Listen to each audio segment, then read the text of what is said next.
Here we go. We got one injury to talk about, and that's Billings left the game with a concussion, didn't finish the game, so we'll see where he's at next week. But end of the day, just really proud of everybody involved. You know, short week, we really hadn't had one of those yet as a team, and I thought the coaching staff did a great job putting a sound plan together. We knew it was going to be a race trying to get everything in, and kind of harping on the guys that the details were going to be the difference here this week, and the team that made the least number of mistakes was probably going to win this game. So fortunately for us, we felt like that fell in our favor. You know, really excited about a number of performances here. Can't say enough about that running game. I don't think we win that game if we're not able to run the ball like we were. You know, both the backs over 100 yards was just outstanding. You could feel decisiveness. You could feel them hitting it downhill. They turned on the gas and were lowering their shoulders too. So that was so good to see. But it doesn't happen without that offensive line. You can't say enough about Ozzie and Joe and Drew Dahlman and Jonah and then Darnell. I mean, those guys, they were huge for us. And so really proud of them. Really proud of the tight ends, the receivers. You know, that's a frustrating game if you're a pass catcher because those conditions were challenging for us to get some consistency going there.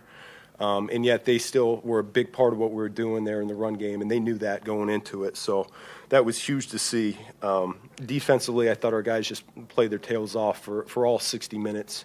And, you know, we kind of harped on the importance of getting into these third down situations, and I think we created a number of those, and if my numbers are right, I think we were 4 for 12 in third down. So that was really good to see there by our defense.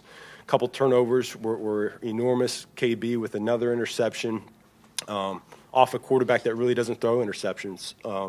And then Shawnee's fumble I think that was one of the turning points in the game right there. They're in scoring range and you know, high percentage play for them, and yet he was able to get the ball away from him. So these guys should feel pretty good about what they just did. You know, it's hard to go on the road and beat a good team like that, and yet I think they still know we have got to get back to work next week, you know, and so we're very pleased with where we're at. We'll be able to enjoy it for a couple days, and then we'll be right back to work and on to the next one because that's where we're at in the season. But really happy with how this one went today. Ben, what message do you think this sends about your team? I think it's the same message we've been sending every week, that we're just going to compete our tails off for 60 minutes. I think that's what I know about our group. They got a lot of belief in what we're doing. They got a lot of belief in themselves. They got a lot of belief, I think, in this coaching staff. And so that confidence just starts to develop and continue to bubble over. So I think we've got a really confident group right now, and we're excited for these next 5 games. What about their ability to kind of stay in the moment, just not day-to-day, game-to-game? I mean, I know it's a big thing for you, but like, what kind of have you observed about their ability to do that? Yeah, no, I think that's once again that's a credit to the coaching staff, just trying to keep the main thing. I think it's a credit to our leadership too. You know, I got guys like Grady Jarrett and Byard on defense, and I know Joe Tooney. Like, these guys, they all know what good football looks like, and they know the consistency that it takes to continue to win in this league. And so it's easy for those young guys to come to work every day and just look at how these old heads are going about their business, and you just kind of fall in line. And so it's the same thing. There's no secret, man. There are no shortcuts. We got to go out next week and put in the same amount of work that we've been doing, and we got to continue to get better. We're still not at what we're capable of being yet as an entire team, and so we're going to continue to strive to put that full 60 minutes of 3 phases of complete football together. But these guys continue to get better each and every week, and I'm really proud of them. You mentioned the conditions weren't ideal for the pass game. How do you think Caleb fared?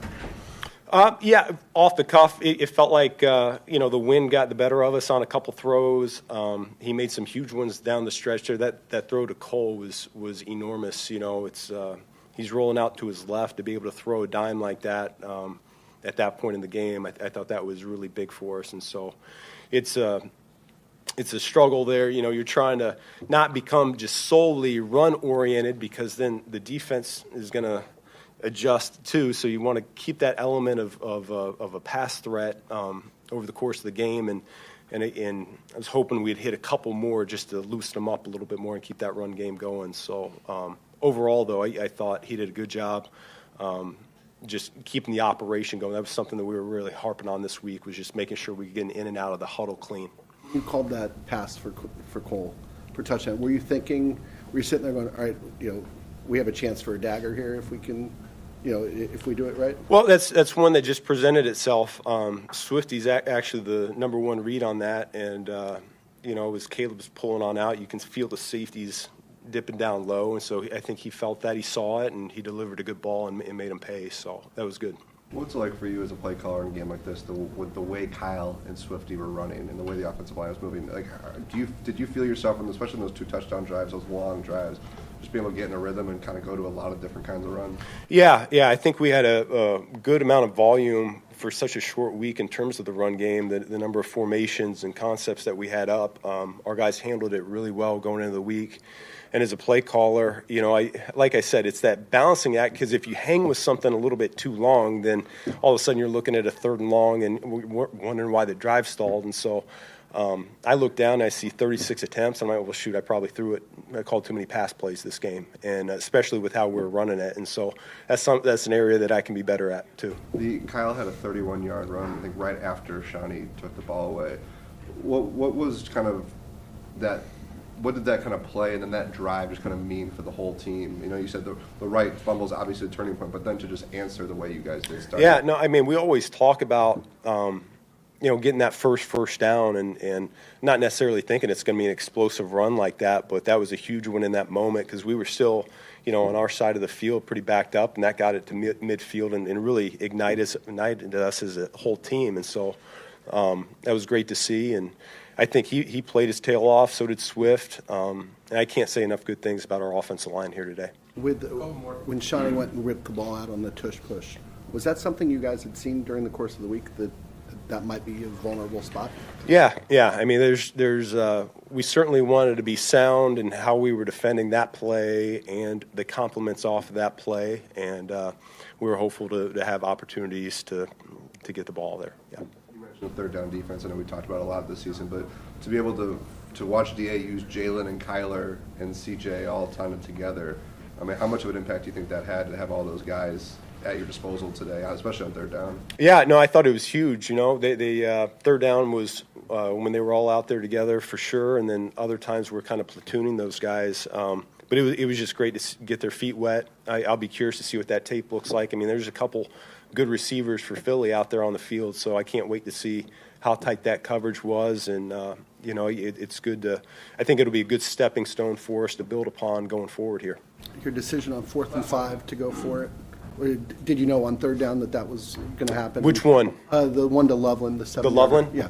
Yeah, I mean, where we were on that field, I didn't feel great going that direction, kicking it, and I just, it's a gut feel sometimes on those things and how comfortable I am with the play call. So I felt pretty good in that circumstance. Yep, thank you.